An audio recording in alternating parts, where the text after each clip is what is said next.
it's just played. Come after me! I'm a man! I'm 40! Can't wait! Let's go!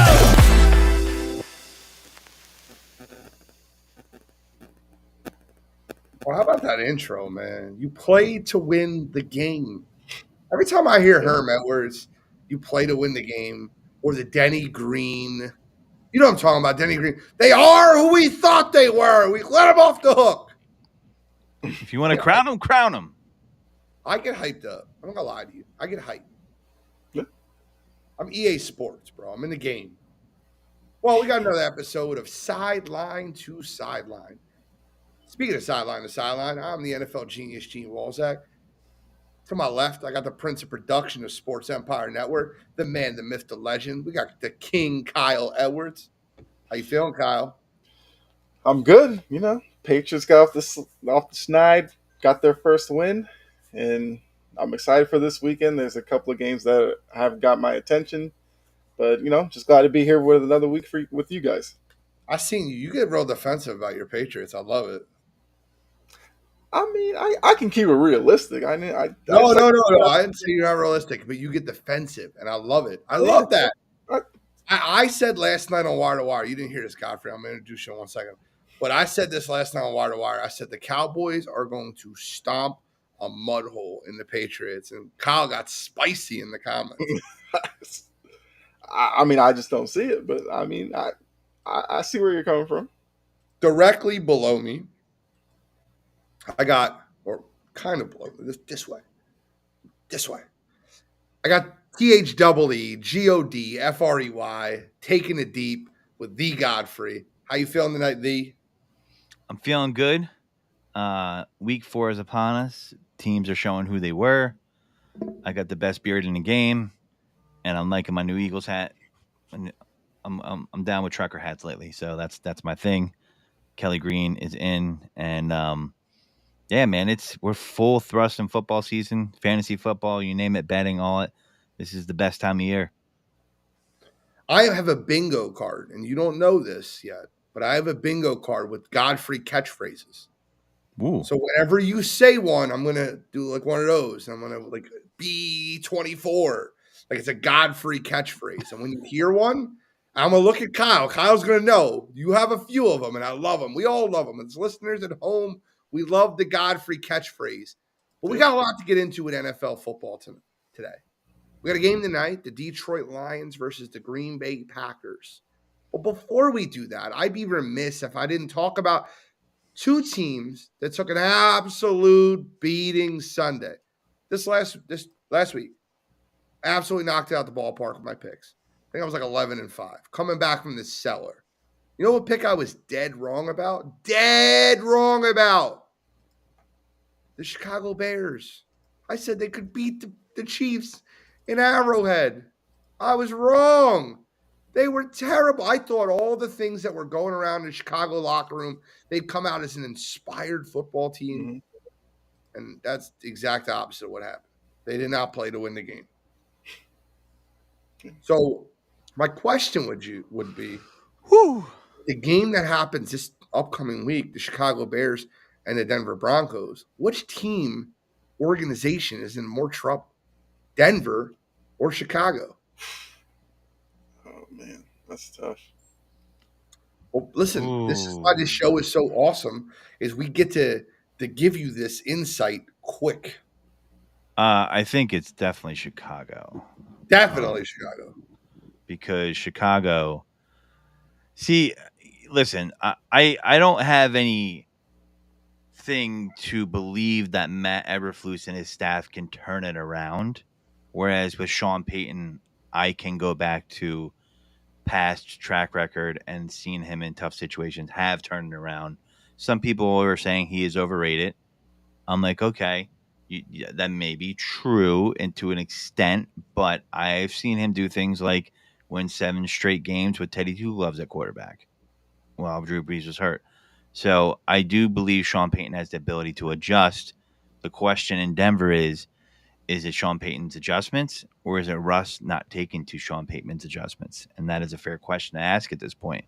When I look at Russell Wilson, I think part of him is having a Carson Wentz moment. And what I mean by that is hold before I say this. I'm not. He's I'm way ready more to attack accomplished. you. He's way more accomplished than Carson Wentz. I'm ready to attack you. His game has not adjusted to his athletic ability. That's dissipating with age. This shit's about to get spicy. Carson Wentz got injured, and This he is about to get spicy. didn't really adjust his game to it. I don't see Russ adjusting his game to his physical ability of what it is right now, and that's Godfrey.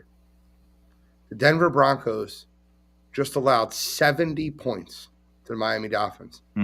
Your first comment is Russell Wilson.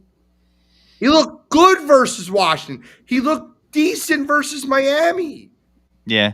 The worst part of that team, their defense was slashed. They played uninspired football. Their defensive line allowed 450-plus yard runs. And that's not Russell's fault because he can't play defense. And the same thing with Sean Payton. The reason why I was going there was talking about how his struggles as a coach, because Sean Payton's not the defensive coach. And everybody went at Sean, and they're like, well, he picked this guy. And they boat raced him. And, I mean, they really boat raced him. And, yeah, the defense should be ashamed. I mean, I don't know what you could do when you get bound. I was watching a game. I'm like, what the hell is going on? The entire culture of the locker room, the organization. And, God, you're getting me to stick up for Matt Eberflus. I don't want to do that. I think the Chicago Bears are a friggin' dumpster fire. They made the wrong hire by hiring Matt Eberflus, 100%. I called that the moment it happened. I said, why wasn't Brian Flores hired there? Please tell me. Explain to me. It's a lot of coaches, It makes sense. Why wasn't Mike McDaniel even interviewed as a head coach for the Broncos when he was around? Well, because John Elway's a liquored up idiot. That's why. Well, yeah, that's for sure. But listen, the Bears are in trouble more, though. I mean, because they are going to ruin Justin Fields. And listen, but I think Justin Fields has some culpability to it, but both things can be true. I think when I watch Justin Fields, he's holding on to the ball a little too long, but they're definitely not building this offense around him to take advantage of his skill set. He can throw the ball. They're not putting him in position to throw the ball, and it's a rudderless ship, and I don't know what they're doing there. Like, it doesn't make any sense. There's no leadership, and is there any locker room? Who's the leader on that team? So if you were asking who was more trouble this year, your answer might be right. The Chicago Bears. Who, if you could take me and say, Gene, you could be the GM of one of these two teams, take them over and do what you please. Which one would you choose? I'm choosing Chicago 100 times out of 100. In my opinion, they have a franchise quarterback. I think Justin Fields is a good quarterback in the wrong situation. I would fire their head coach immediately, and I get our first overall pick, which we're 0-3, and I get the Carolina Panthers first overall pick. They're 0-3. And I have $85 million in salary cap next year. The Broncos are not in that position at all. They're locked into their head coach. They're locked into their quarterback. And they're locked into their roster. The culture there screams losing. Chicago does too. However, I think that I can use those two first-round draft picks, and I have a franchise quarterback. Give me the Chicago Bears. I think the Broncos are in more trouble. And not to mention, the Chicago Bears are in a winnable division. The Denver Broncos are not in a winnable division. And Sean Payton, Jory said, please put that comment up there. Jory, I love this comment, right? Sean Payton ran away from New Orleans. The moment Drew Brees retired, let's try Jameis for a year. This ain't going to work. Ran away. Well, let's walk into another situation. Got a Hall of Fame quarterback here. And they traded draft picks for him, too. Top 5 defense. I walk into that situation. So I agree with you, Jory. I'd take the Chicago Bears situation over Denver's. Kyle, what do you think? Now, I was about to say, I agree with that. Like, if you look at Chicago's situation, it's like easy to pinpoint what the problem is. And Gio said in the comments as well, if you have a young quarterback in this day and age, you pair him with an offensive minded coach, and then we can kind of see what he's all about. With Denver, it's like because of the disaster that last year was, Sean Payton was supposed to automatically fix everything. So now that we're looking at the team, it's like, we don't think Russ is cooked. We just think he needed a different coach, but it's still not looking right. We thought the defense was supposed to be pretty decent. They get 70 dropped on them. And it's just like, what exactly is the problem in Denver? Whereas Chicago, like I said, I feel like you change the coaching, you probably fix 75% of what's wrong in Chicago. Kyle, can I ask you a question real quick? Yeah. Do you remember who the head coach was when they drafted Mitch Trubisky?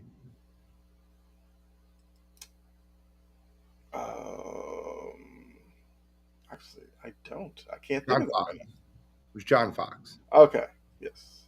He was 1 year left. Yes. He had 1 year left, and then they fired him and hired Matt Nagy the next year. You know who the head coach was when they drafted Justin Fields?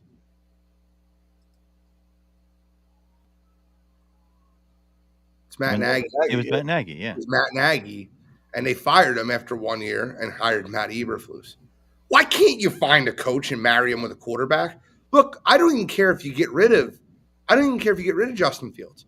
Mm-hmm. Bring in a coach, bring in a quarterback, and marry them together. Yeah. That's how it works in this world. That's how it works. I don't understand. It drives me nuts how dumb organizations are with franchise quarterbacks. If you draft a quarterback in the top 15 and don't have an offense coordinator or an offense head coach that's going to design the game plan around the quarterback, you're not going to win. Mm-hmm. You know why Andy Reid is so successful? He took a playoff team and said, no, I'd rather have Patrick. I'd rather have Mahomes. Drafted him, sat him a whole year, got him ready. I'll take Mahomes. See, there's something there though in that situation that both of these situations don't have right now. Okay, and winning franchises have stability. Agreed. I agree with you. And Andy Reid had automatic stability. They were already a playoff team for this kid. And the Packers do it all the time. Godfrey, what was Matt Eberflus's qualification to be hired to be the head coach of the Chicago Bears? I don't know.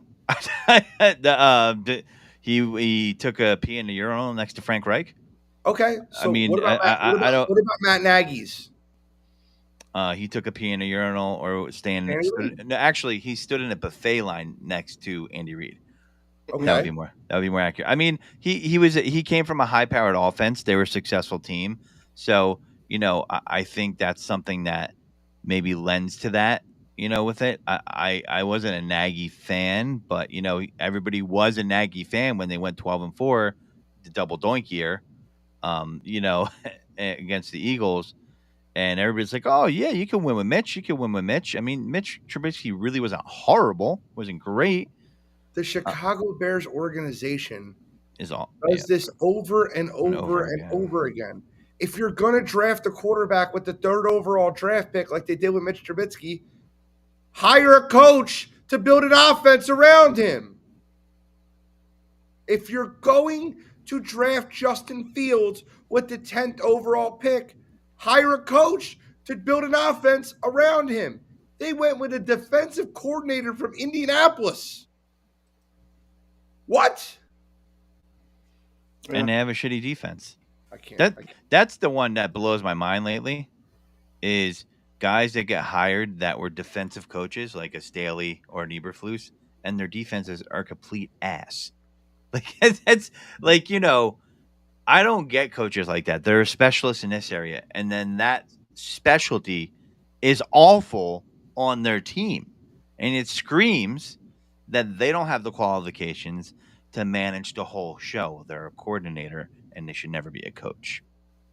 Let's start getting into A head preview coach. because we have London football. We're in London, baby. The Atlanta Falcons visit the Jacksonville Jaguars in London, in Jacksonville's home away from home. Desmond Ritter train got derailed last week. Yep. Oh yeah. Who you like in that one? London football. Jacksonville versus Atlanta.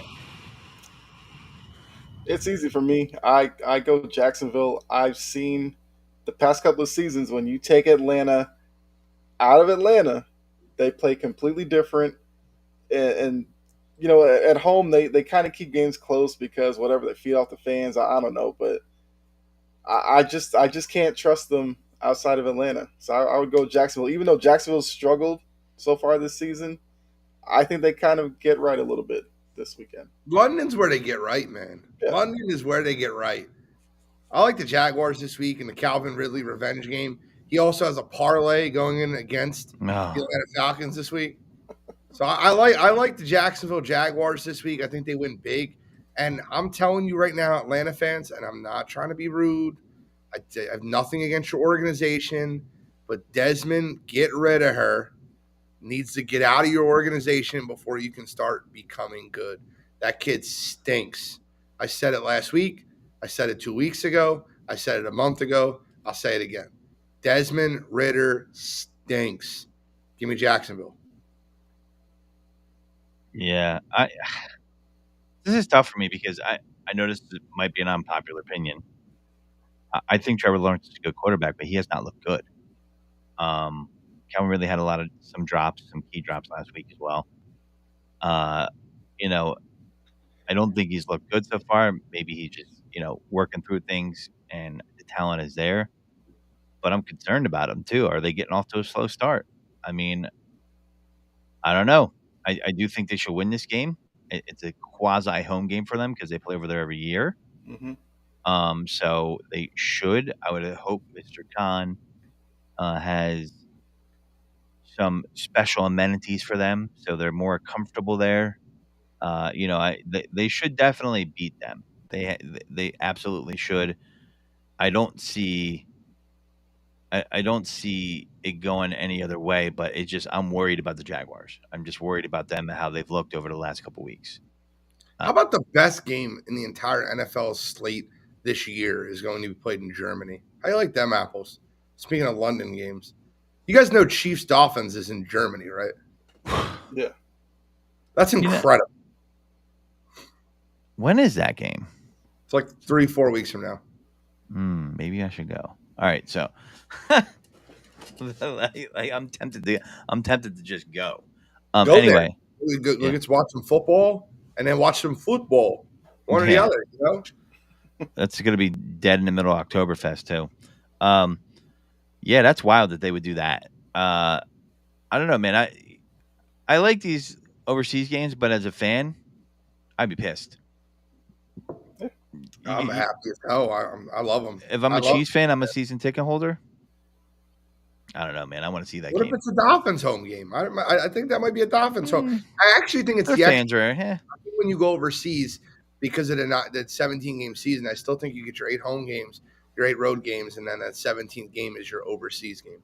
But just to be clear, I'll say this: I've traveled over in London a lot. Definitely during football season.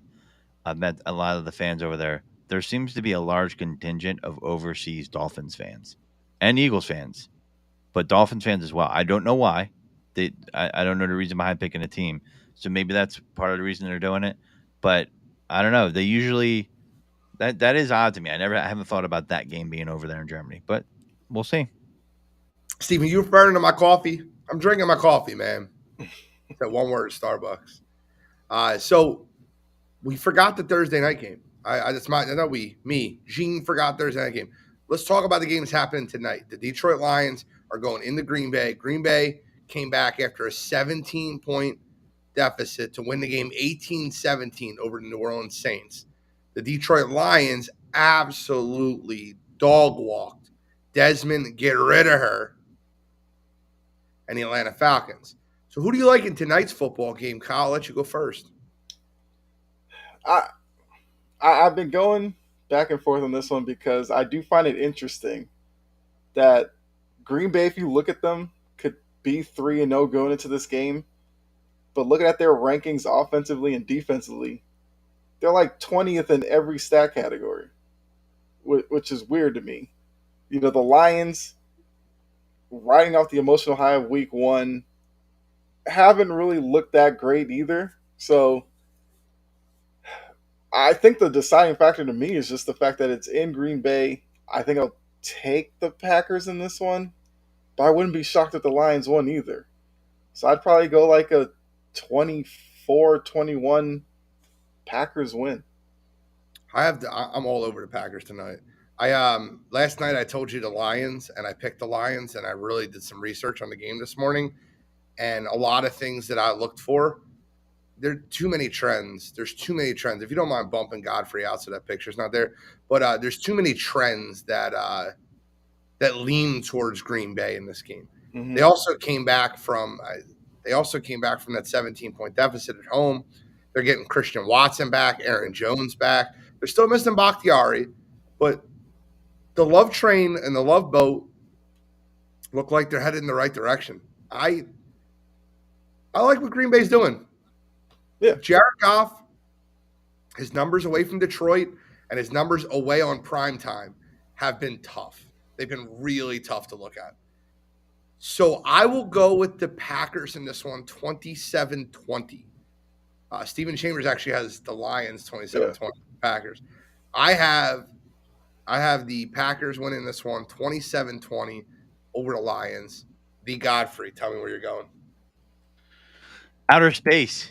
That's where I just went to. Jared Goff. Did you go Packers 27-20? Is that what you said? I did. Yeah. Jared Goff he has extreme home run splits.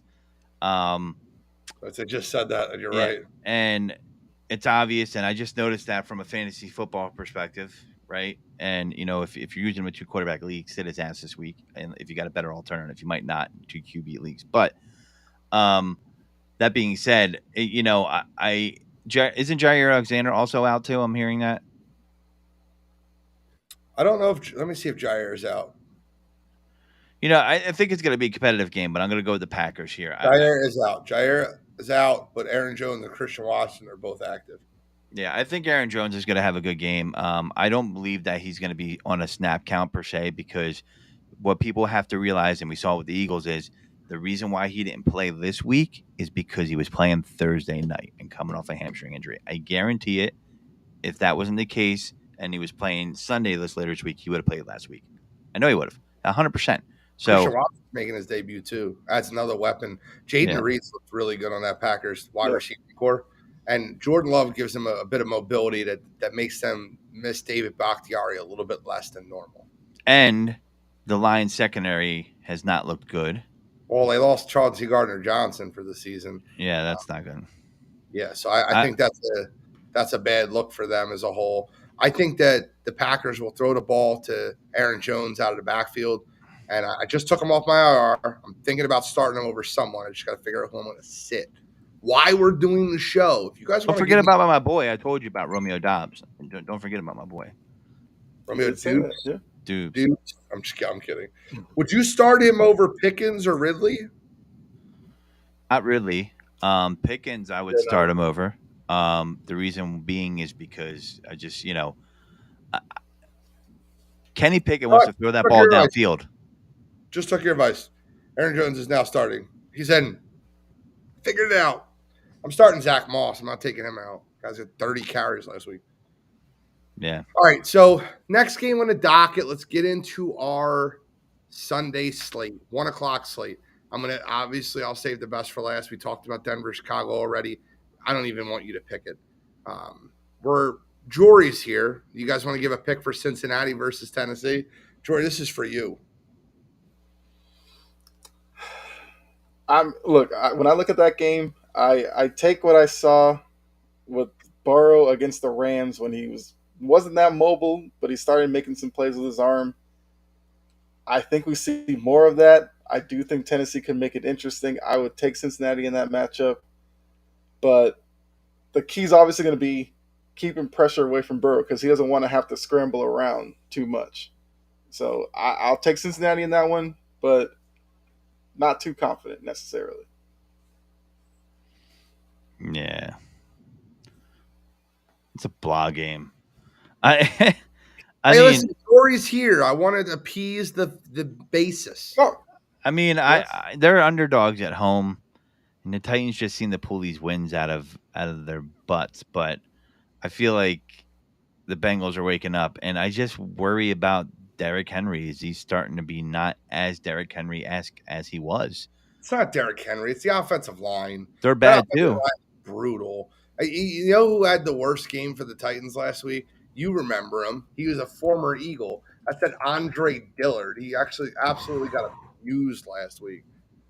I mean, he was Yeah, beaten like he stole something. Tannehill Miles, is. granted, Miles Garrett is it's just Right. different, but Yeah. I mean, he yeah, was that beaten like dude he is. stole something. Yeah, I'm gonna go with the Bengals here. I think they're getting right. Chase got involved. Yeah. They're getting right. Mixon was involved. The Rams weren't like a Titan team for them to beat, but I just saw them playing better as a unit overall watching that game, and I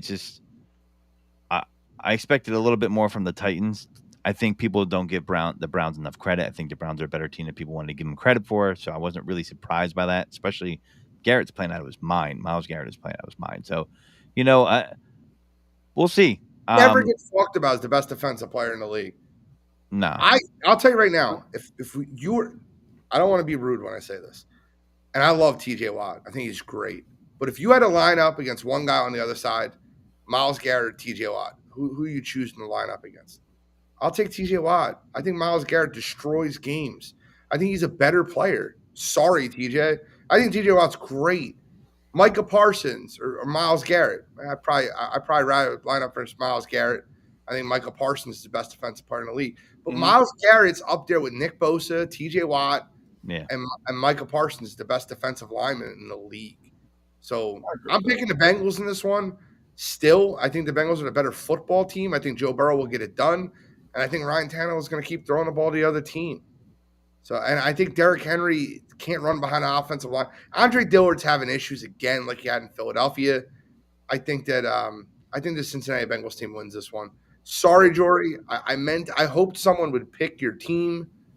I think Godfrey kind of did, right? You going Tennessee? No, I'm going Cincy right here. I'm going Cincy.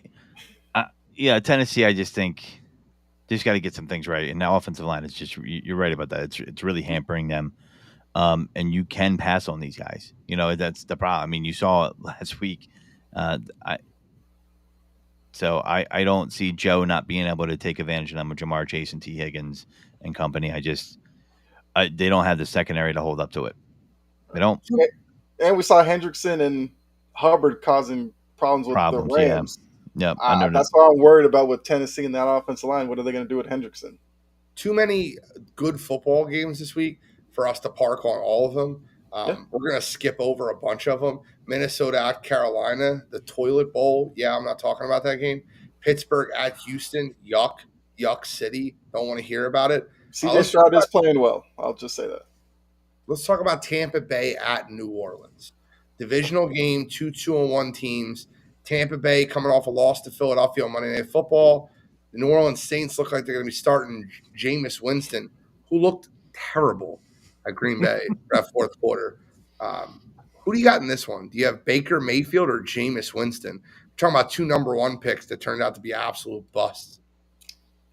The Bust Bowl. I'm going Jameis. Jameis got the LASIK, man. God, here we go. I mean, I'm going with Jameis. Stinks. However, Dennis Allen and that New Orleans Saints defense has the Tampa Bay Bucks number every time they play. Evans hasn't solved Lattimore, right? I mean, still hasn't. No, and Evans loses his temper every time they play. For whatever reason, it doesn't matter. Marshawn Lattimore gets under his skin every time they play. Give me the New Orleans Saints. I feel like they got a common girlfriend or something that they fought over. something. It's got to be something. This is too random. Yeah. It's just, I Maybe mean, Latimer's like the best shit talker in the world. Maybe he got his shit talking from the Chauncey Gardner Johnson school. There's no one better than him. No one. Yeah.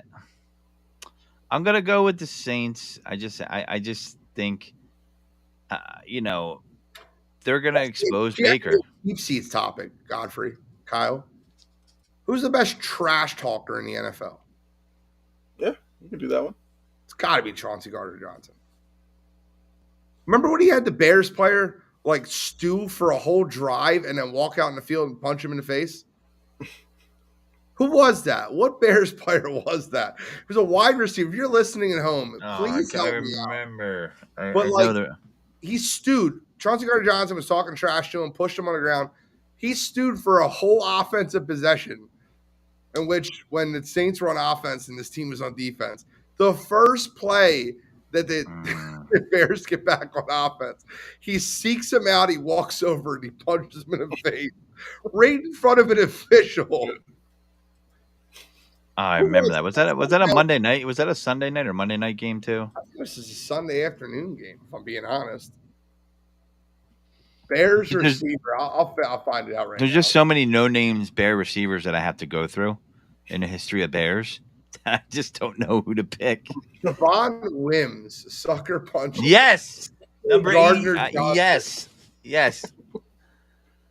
I asked, but see that we talk about Latimer and Mike Evans, and it got us right into CJ Gardner Johnson talking trash. He also got Michael Thomas to punch him in practice. That's why Michael Thomas got suspended for that Monday Night Football game. He punched Gardner Johnson in practice. It's amazing to me. But regardless, I have the New Orleans Saints in this one. We all do. It looks like a clean sweep. Mm-hmm. Let's move on to another 1:00 game. I'm skipping over a couple, guys. The Washington Commanders are going to get to play against the Philadelphia Eagles. And the reason I'm talking about this game is the combined records are 5-1. Eagles are 3-0. I'm not trying to Homerville. Homer. The Eagles are 3-0. The Washington Commanders are 2-1. This is a divisional rivalry. Who do you got in this one? We'll go to you first, Kyle. I like the Eagles in this one. The Commanders' best bet would be that front getting to Hurts and, disrupting the offense. I thought that was what was going to happen against Buffalo. Didn't really happen. So, yeah, I mean, the Eagles have started off a little slow, but I feel like they're gaining that momentum right now, and I just think they're the better team, so the Eagles should win. You want to give a score prediction? Yeah, I'll go. Let's go 30-17. I was at 34-17 on Birds Deep. I'm sticking with that.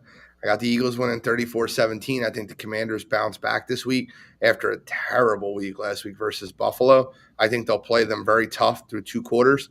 I just think a big turnover happens in the third quarter. I think the Eagles get the ball. They drive. They go up 24-10, and then a huge Sam Howell turnover, and the Eagles put it away. So 34-17 Philadelphia. $2 steak is tough. That doesn't mean it tastes good. So, that's the Washington Commanders. I mean, it's medium rare. I might eat it.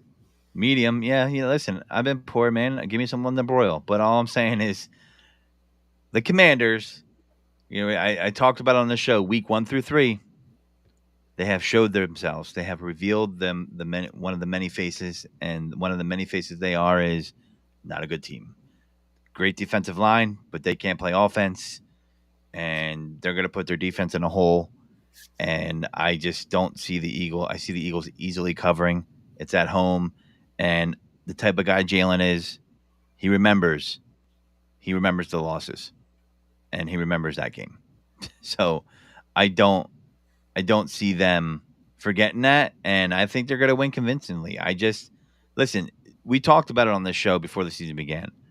I think this is the beginning of the divide in the locker room between Rivera and Bieniemy.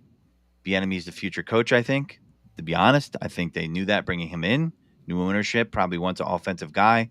Makes a lot of sense. Ron Rivera, I think, is long in the tooth as far as coaching. And I just see this every week getting to be a deeper divide. And, we talked about it. I don't know if Rivera will be, listen, he has the ability to make this team rally. They have that defensive line, but I don't know, man. That was just such a bad showing. Like, if they got beat like 37-20, 37-24, 24-18, something like that, but they got boat raced. I mean, the only reason people aren't talking about it more is because the Broncos gave up 70. I mean, it was bad. So, hello? All right. That was my phone coming through? I didn't realize that was being played on the air. All good. But that's okay. So we got two big football games that we got to talk about, and they're 1:00 games, which drive me nuts because the Eagles play at 1:00. You have number one, you have the Baltimore Ravens. They're going to play against the Cleveland Browns in a divisional matchup. They're playing at Cleveland. It's Baltimore coming off a huge loss to Indianapolis. Mhm. The Browns coming off a statement win over the Titans. Who do you like in this one? Baltimore, Cleveland, Kyle. I'm going with Cleveland. I've been talking about Cleveland since before the season. I have not liked Baltimore's offense so far. Lamar has found issues throwing touchdown passes. He's still relying on his legs when situations get tough. And I like Cleveland's defense as well. And like I said, I think Watson is getting better. So I like Cleveland. I'll probably take them like 24-17. Okay. I think the Cleveland Browns are the better football team. That doesn't always translate to the team that wins. I think that last week with Nick Chubb being out, it was a statement game for the Browns. It was easy to sell in the locker room to say, hey, listen, guys, we got to win. We got to show we can win without Nick Chubb.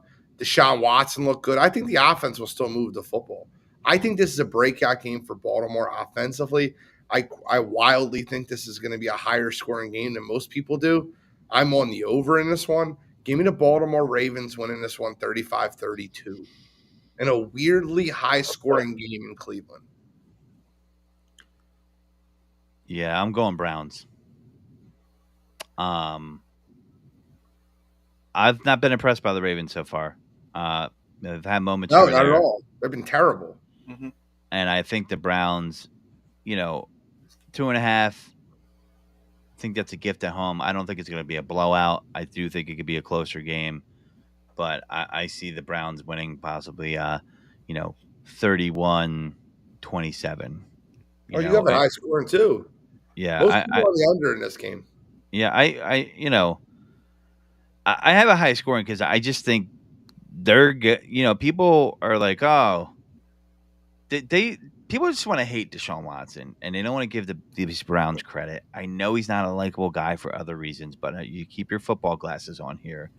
And I just think that this type of team does not play well for the Ravens because they can run on them, and they can play that game too.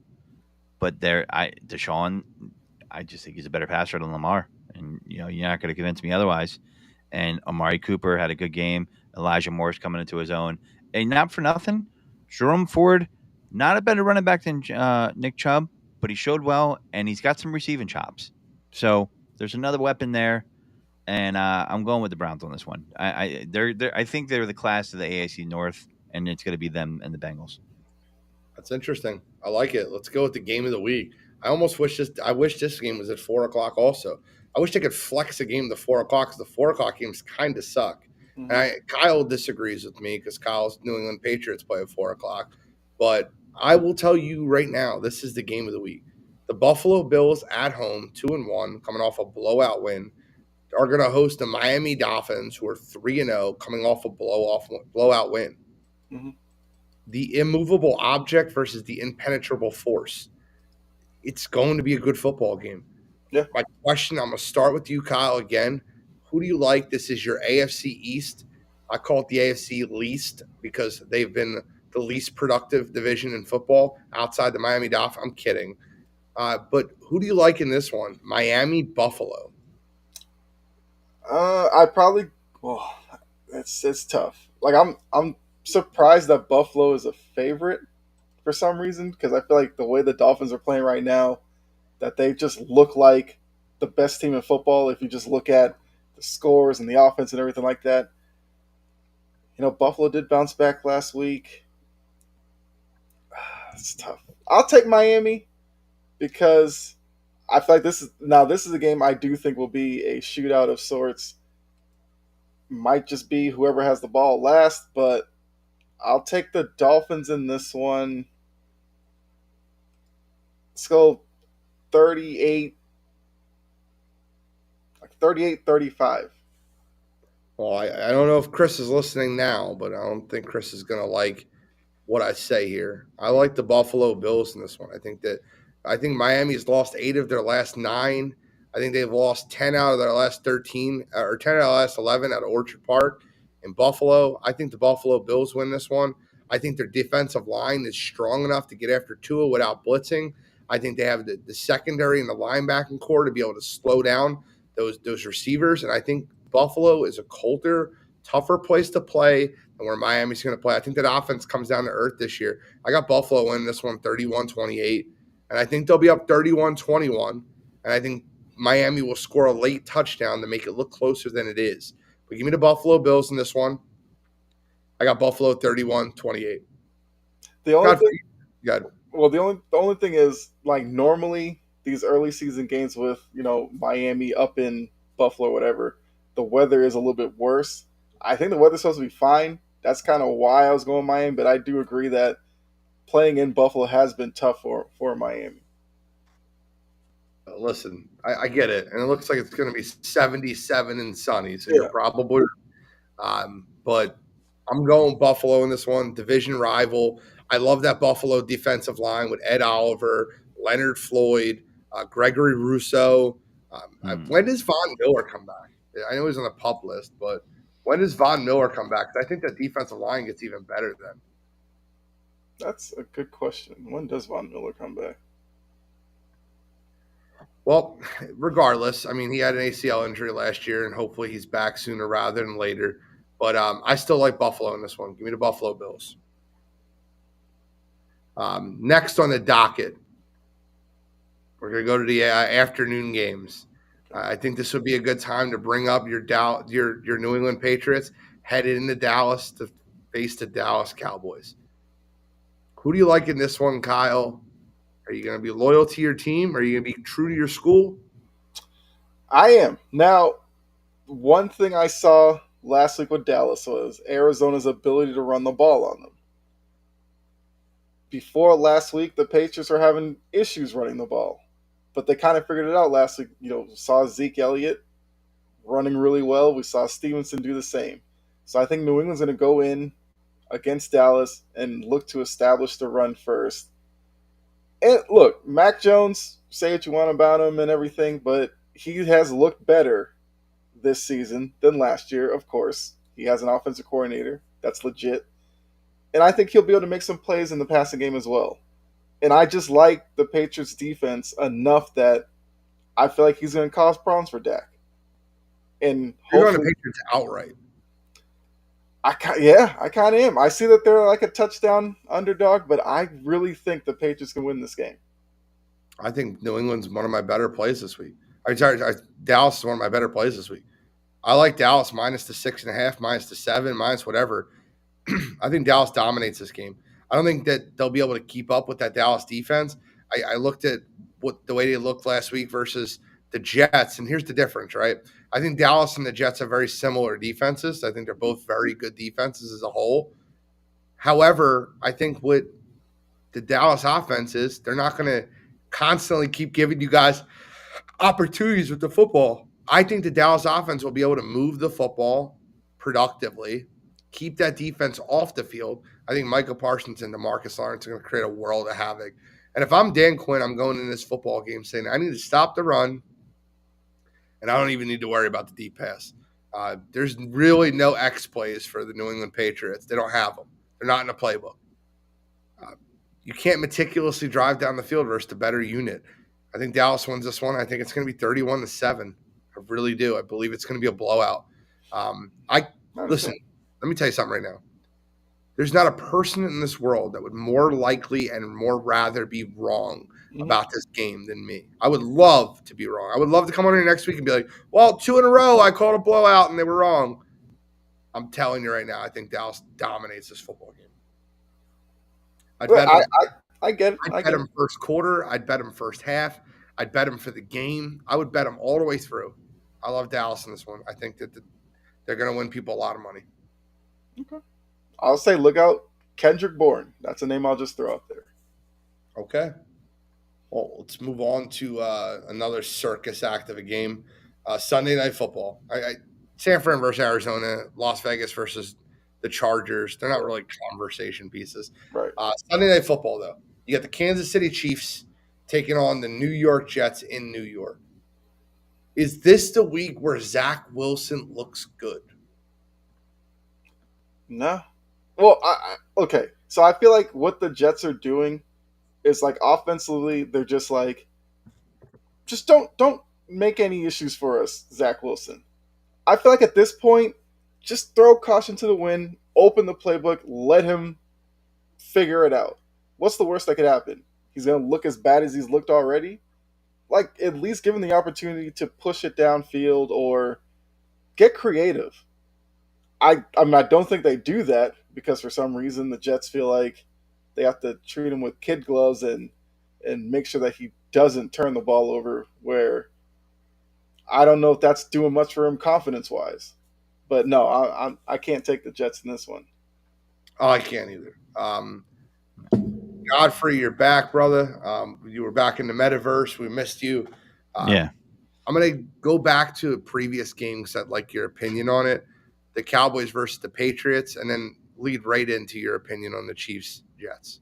Oh, Cowboys versus Patriots. I mean, this should be a get right game for the Cowboys, right? But, 6.5 on the road. I mean, if I'm doing spread, I kind of like the points of the Patriots, but I do think this is going to be a game where the Cowboys got to win at home coming out off that loss, right? The defense is going to give Mac Jones problems. I do think that they're going to get after him, and the Patriots' offensive line has been patchwork this year. I haven't really kept tabs on it recently, but going Cowboys here. Chiefs game. It's going to be the Chiefs, obviously. I heard the tail end of what Kyle was saying. Plus 9.5. Jets, they're playing with house money. You're not expecting anything from Zach Wilson. Take the training wheels off. Let's see what this kid can do. Yeah. Let's see what he can do. You're playing with house money. Pretty much, if you have a losing season, people are like, well, Aaron Rodgers got injured.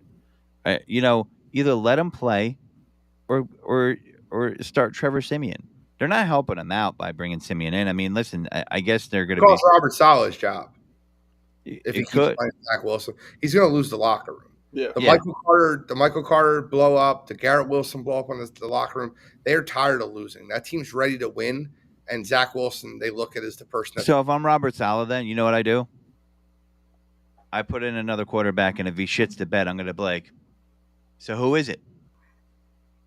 Is it the team? Is it the quarterback? Yeah, if you bench Zach Wilson again for Trevor Siemian, I'm telling you right now, you lost him for good. I think Trevor Siemian was the absolute worst signing for the Jets. I don't know why they went out and got Trevor Siemian out of all people. They have Tim Boyle as listed as their backup quarterback right now. Trevor Siemian's on their practice squad. Mm-hmm. I think that's an absolute joke on their behalf. I think they should have went out and got themselves a Carson Wentz, a Cam Newton, somebody that could play some form of NFL football, that understands how to read a defense or understands how to work an offense. But the Jets feel like they're good enough where if there's a guy in there that won't lose them a game, that they'll win. That's where they're coming from. That's right. That's how they're acting. Yeah. Well, that's my point. If I'm the coach and then you lose a game anyway, I'm going to be like, so which is it? Is it the chicken or the egg? Like, seriously, I mean, and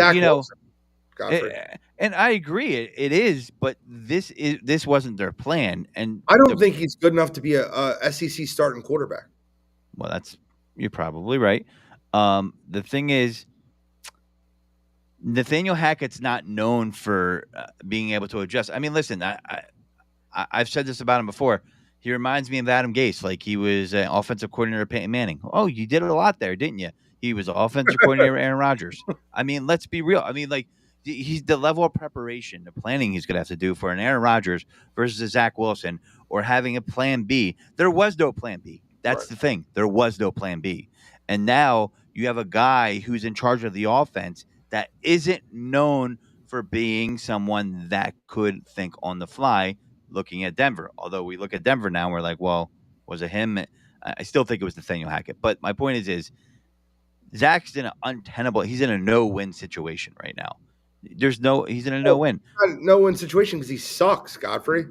It's true. I mean, listen, if you're going to start him, be better. You were second overall pick in the draft. He has no confidence either. But because also they took him second overall. At least open up the playbook, let him completely bottom out, throw 6 picks, and then we could be like, look, they gave him a shot. He's not good. This offense is like, yeah, we know you're not good, but then after the game, we're going to say, oh, you're our guy, just because we have to save face with like Jets fans or something. Like, pick one side of the street or the other. It's like I don't know what they're doing with the quarterback position at all. I agree 100%. If I'm Zach Wilson, I'm looking at this like I'm going out my way and I'm going guns a-blazing. And if I could pull off an upset, I could pull off an upset. If not, it's over for me. Maybe I go to the new XFL merger league, whatever it may be. Yeah. But I'm taking my shot if I'm him because he's in a no-win situation. Like he was prepared to be an understudy this year. And unfortunately, this happened to the Jets with Aaron Rodgers, and everybody's in flux. This is going to be, I think this is unfair for Salah, but he's in this position where, it's almost untenable. It's unwinnable. And they're trying to say, like, all right, how can we make the playoffs still, from being a Super Bowl contender? I mean, you saw Hard Knocks, right? Like, I mean, they were drooling over him, and I get it. They were excited. They're like, we can unlock the potential.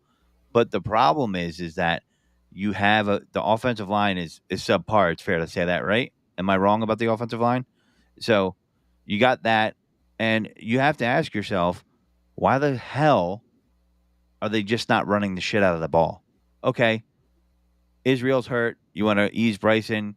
You signed Dalvin Cook for what? You watched them play. Yeah, I mean, I have, but the reason they're not running the ball is because the teams are stacking the box to make sure they can't run the football, and they're trying to make Zach Wilson beat them. They went against the Patriots, the Cowboys, and the Buffalo Bills, who are 3 of the top 10 defenses in all football. I get that, and it's been tough for him. I think you could run against the Chiefs, though. And yes, they're going to stack the box and say that. Spags is going to let them run against them? You think he's not going to load the box to make sure? I think he's going to load the box, but you still got to keep him honest. It doesn't mean you don't run it. You might be getting 2 yards per carry, but you got to take some time off that clock. And for you to win with a team like this, you got to keep the game as close as possible. And you don't want them out there boat racing you because you got more snaps for Patrick Mahomes. You got to limit it somehow. Listen, it's an uphill battle. You know it's going to be an uphill battle, but it doesn't mean you're going to have to run away from digging the hole. And then you're going to it's going to be a dirty football game. It's the only way you can win. Only way. All right, so we all have the Chiefs dominating the Jets on Sunday Night Football, correct? Yep. Anybody picking the Jets to cover? No, if it was like 12.5, I might. But not 9.5. I think the Chiefs cover. I don't know if you did that intentionally or not, but the 12.5 line was perfect. Yeah, no, that's what I did. I mean, I any NFL team, I just get nervous with a double-digit spread because the backdoor cover. A little shot at the Dallas Cowboys, which I would have been for. No, it wasn't a shot at Dallas Cowboys, but I mean, if it's accidental, I meant it. All right, we got the Seattle Seahawks going against, I guess, he's Freddie's team for at least one more week. He's looking for a new team. I think he's going to move on to the San Francisco 49ers. I think that's his next move. But for the time being, Freddie's team, the New York Giants, is hosting the Seattle Seahawks. The Seahawks are 2-1. Looks like they got themselves back together with 2 straight wins, one over Carolina, one over Detroit, or travel on the road to MetLife Stadium, in which the last time the New York Giants were there, they got their shit kicked out of them. So we got the Giants going against everyone's favorite, Seattle Seahawks, DK Metcalf, Tyler Lockett, and they wrote me off. I didn't write back. Geno Smith. What do you got on Monday Night Football? Thank God we're back to one Monday Night Football game. By the way, can we agree that I kind of like the two football game? games. Yeah, I like the 2 games, but I don't. Split screen that bad boy up. yeah. I mean, I got mad monitors in my house, so it doesn't matter. But I get it. It could be a little much, but I kind of liked it. I mean, I would if they said to me, no more Thursday night games. We're just going to do double headers on Monday night. I'd be all about it because Thursday night's an awful product. Well, then do it 7:15 and 10 o'clock. Let me watch both football games where I don't have to. I'm okay with that. You know, I study these games, man. I want to watch as many football games as possible. Yeah, I'm okay with that. That's a good compromise to me. Well, who you got in this one? Seattle Seahawks versus the New York Giants. I mean, the Giants have just looked awful overall. They've regressed, right? You know, they just I don't even know what to say, man. I might call out of watching this game. I might call out. Might take a vacation day. Time to put in some PTO for this game. But I look at, they're a 1.5 point underdog at home. I mean, no Saquon. I'm gonna have to go with the Seahawks here. I think Kenneth Walker continues running the ball well. Geno has a triumphant return to New York. He's played with both teams at one point, Jets and Giants, and I'm gonna go with the Seahawks here to win on the road. I honestly think Saquon Barkley comes back in this game. He was a limited participant in practice Thursday. I understand that ESPN thinks he's not going to play based off their projections for his fantasy points. I think Saquon's coming back in this game, and I still don't think it's going to matter. I think if he's back, I think they win. I think they win. Yep, if he's back, I think they win. I think the Giants absolutely stink. I think their team is awful, and I think the Seattle Seahawks are a better football team everywhere. The Seahawks have better cornerbacks, running backs, wide receivers, quarterback, everywhere on the football field. The running back is better for New York with Saquon fully healthy, but I would take the running back room in Seattle. Give me the dynamic duo of Walker and Charbonnet. By the way, great story. Kenneth Walker waved off going back into the game because he wanted to get Zach Charbonnet a touchdown at the end of that game after Zach Charbonnet ran over a Panthers defender, which was one of the best runs of the day on Sunday. I love that. They're working together. They're one team. I think Pete Carroll's a hell of a head coach. He's a great motivator. He gets buy-in from everyone. And I love their secondary. Reek Woolen should be back for this one. Devin Witherspoon is an absolute stud. Jamal Adams, Bobby Wagner back at the middle linebacker position. This Seattle team is good. They're a lot better than people are giving them credit for. Give me the Seattle Seahawks in this one. I think they win this game fairly easy, 27-17. Yeah, I agree with you. Even if Barkley played, I still would take Seattle. Like you said, they're just the better team right now. And, yeah, the Charbonnet run was great. And looking at him and Walker, they're just a really good duo. And I think you'll see a lot of them against the Giants. And, look, I'm not going to bet against Geno Smith. He's definitely resurrected his career. So I think they keep it going. I'm 27-10 Seahawks, and I'm betting it as it sits, meaning Barkley's not playing. Okay, so you think Barkley is a 17-point difference? You just said a minute ago that the Seattle Seahawks lose the football game if Saquon Barkley plays. But if he doesn't play, it's 17-point swing. What's the score if Saquon plays? I got to hear this. I mean, how much was he of their offense last year? I mean, great portion of it. You think it's a 17-point swing? Yeah, I just think you can't sustain a drive without him. That's what they showed. I mean, I know it was against a tougher team last week, but there's no way to sustain the drive and push third down. Like, the receivers are doing zilch. Jalen Hyatt's their best hope for getting a big play. You can't depend on him at such a young age. Right? I like the talent. And I just think that he's the heart and soul. He's the heart and soul of the team, 100%. And when he's not on the field, they're worthless. I think he makes that big of a difference. I think it's a much closer game. I look at it; it's like a 23-17 game. If the if the Giants play, but you can't sustain a drive without him. That's what it looks like. Saquon's not on the field, can't sustain a drive. That simple. I mean, look at all the third down passes they were throwing to him last year out of the backfield. I mean, he was their offense last year, and it's really hasn't changed. I mean, Darren Waller, great. I mean, we'll see. I mean, the air blows on him, his ankle's hurt. I don't know. I think Darren Waller in conjunction with Saquon Barkley opens it up for everybody because the defense is going to have to pay attention to him. I don't think there's anybody on that offensive side that any defense in the NFL fears. And when Saquon Barkley's on the field, it opens it up for that whole offense. It's just Aaron Waller looked like he quit again in the Giants game. He did. He looked terrible. Yeah. He did look terrible. In all my fantasy drafts, I had a few rules this year. One of them was no Darren Waller on any team ever. I wrote it like the draft day. Don't draft Waller, no matter what. So that was it. Back, no matter what. Yep. Right, no Darren Waller. Since we have a little time, we're going to wrap up the show with what part of Gene's parlay is going to lose tonight? Now, you guys all had the Packers beating the Lions tonight, right? No, Kyle had the Lions, and then Godfrey. I had the Packers. Oh, yeah, we all had the Packers? Yeah. I had the Packers, yeah. Oh, so then we're good on that. This is Gene's parlay. We're going to say what part of Gene's parlay is going to lose tonight? Because I'm not going to hit him, and that's okay. I'm all right with that. I like to play for fun. It's a fun game. Sam Laporta, 40 yards. Okay. I'm stopping. What do you guys think? I think it's a good play. His over-under's like 50-something. He's been getting 6 to 7 targets a game. Yeah. He's the tight end. What do you guys do? Godfrey, what do you think? Sam Laporta, 40 yards. Whew, and that's a big part of your parlay, huh? Yeah, I mean, it's a 6-leg parlay. Packers plus 3.5.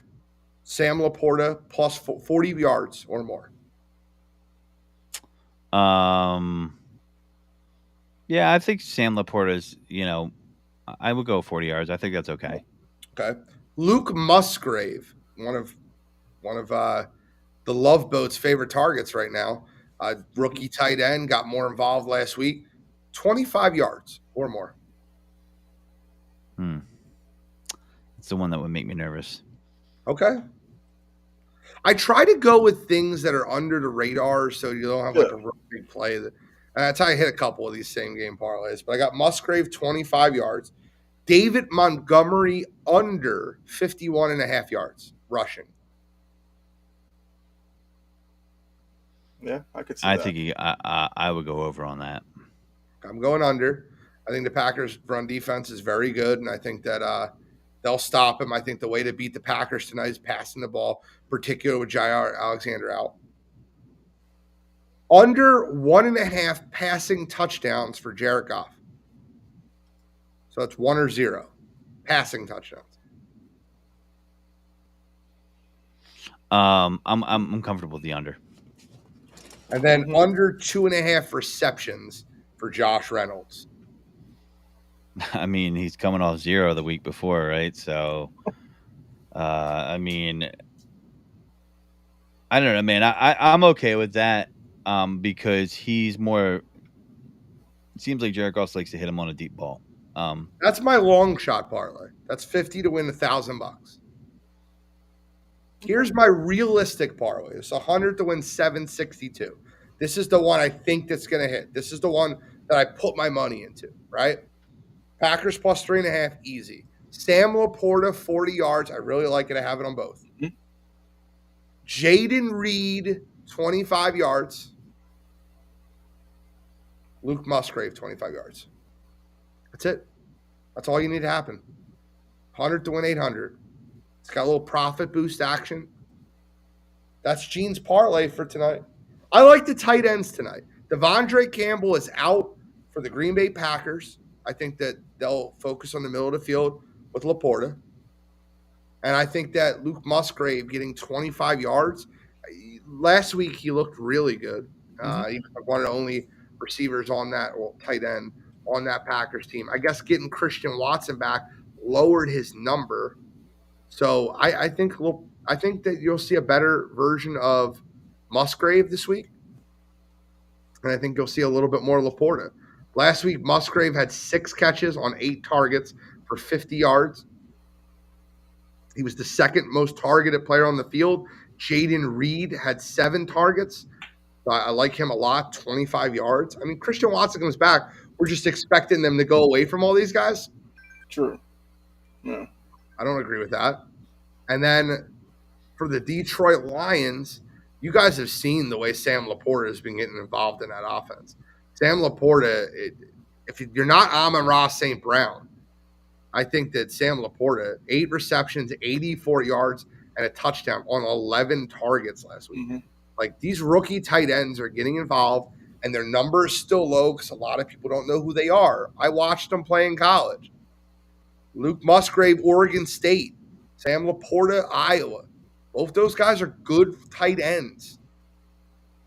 What part of Gene's parlay loses tonight? I mean, I think I kind of agree with Godfrey that the one that you might be sweating out throughout the game is probably the Musgrave one. Okay. 25 yards to Musgrave? Yeah. But, I mean, the 25 yards does seem like I can see like maybe like just like a random action play and Musgrave down the middle and he gets the 25 off of one catch. I hope it happens in the first play. Then I'll sweat it. Yeah. I think the thing I'm going to sweat the most is the Packers plus 3.5. I think it's going to be a close football game. Yeah. I lost the Eagles parlay Monday night. We're going to wrap up right here. It's 8:10. But I lost the Eagles parlay Monday night. I hit everything on same game parlay except the A.J. Brown touchdown. 100 to win 1,500. You must be losing your mind. Bro, he dropped 2 touchdowns. I lost the second one on the sideline when I was like, are you kidding me? Is this a joke? Like, they're trying to force feed this guy a touchdown. And he just dropped both of them. It was hurtful. Yeah, that sounds like it hurt, dude. Like I hit one Sunday night. The Steelers Raiders game paid for my parlays all last week. And I hit the Eagles game last Thursday with the Eagles Vikings for $1,000 too. So I'm plus money on the parlays for the year. I'm just gonna put in same game parlays on the primetime games. If I hit one a week, I'm profitable. If I hit one every other week, I'm profitable, if I'm being honest with you. But any final comments on sideline to sideline tonight, gentlemen? Josh McDaniels is always reinforcing himself as one of the worst coaches I've ever seen. That decision last week to be smarter than the average bear and not try to score a touchdown is going to lose him Devontae Adams. If you heard his post-game press conference, he sounds like he wants out of Las Vegas. I would not be surprised to see this dude trade it. It's a long shot here, but he is pissed. He's like, we're doing the same thing over and over again. Watch the Devontae Adams post-game interview. And for him to do that, and I guess the bet was Kenny Pickett's not a good quarterback, was complete buffoonery. And this guy does not deserve to coach as a head coach. I'm sorry, he's not a good head coach. Brandon Marshall podcast. Did you guys see this yet? No, but I have to now because I bet you he says fantastic shit about this. It is incredible. They admitted to cheating. Oh, yeah. I've seen that clip. Yep. Oh. Yep. Did you see it? I didn't see that. I'll look it up. No. A Patriots fan that doesn't want to admit it. I'm joking. They said that Brandon, I forget who, I think it was a linebacker on the Broncos that year. I forget who it was on the podcast. I saw this. I know what you're talking about. Brandon Marshall's like, yo, this is facts, what he's telling you. And he goes, I was never more prepared for a football game. The first 6 games of the season. And he's like, if you did anything Josh told you to do, we would win. We were 6-0 and we lost to the 49ers. And you know what happened that week? Our scout video camera guy got caught videotaping the practice. He goes, if they told you to run to the hash mark, if they're in this formation, they're running a dig, run to the hash mark, turn around, you'll get yourself an interception. And he's like, we lost the game versus San Francisco. We're supposed to win. And I looked around, I'm like, I knew we weren't this good. And he goes, and then we found out he's like 7-34 or 7-24 in his next 31 games after starting 6-0 as a head coach. And they lost them all. They start losing all the games after they got caught Spygate. if they got caught cheating. You have to see this. It is incredible. And like 2 Broncos players 100% admit that they were cheating. And they say, we were cheating. We didn't know. Like, we were just listening to our coach tell us where to go, but we were cheating. Yeah, man, that's. He's awful. And it just shows. I mean, do you guys saw that on that? Was that not an awful call? Am I wrong? It was one of the worst calls I've seen in a long time. Well, I mean, the Staley going for it and fourth on his own 20-something was pretty bad. Yeah, I give you that, but I'm just saying, as far as like taking the opportunity from your team to win, I've never seen Devontae Adams so dejected in his life. Like, it looked like he didn't want to be in Las Vegas anymore. Like, watch that post game interview. Josh McDaniels is one of the 4 worst coaches in football right now. I don't think they ever should have got rid of Rich Bisaccia. I've said this time and time again. I think him, Matt Eberflus, dude, I'm at war with I'm done. I'm not getting into this whole thing again. I appreciate the final comments. I'm done. I'm not doing it. You're right, Godfrey. You're spot on. Josh McDaniels is a moron. He's a dope. He should never got the damn job. It's bullshit that he got the job. And when he gets fired, that'll be the last head coaching job Josh McDaniels gets. And he'll go back and be the offense coordinator for the Patriots again.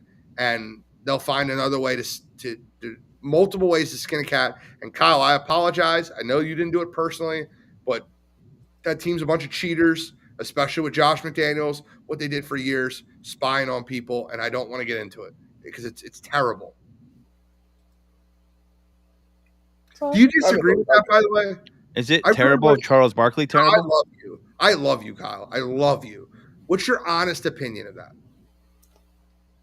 Look, when I heard about Spygate and everything, I didn't fully understand it.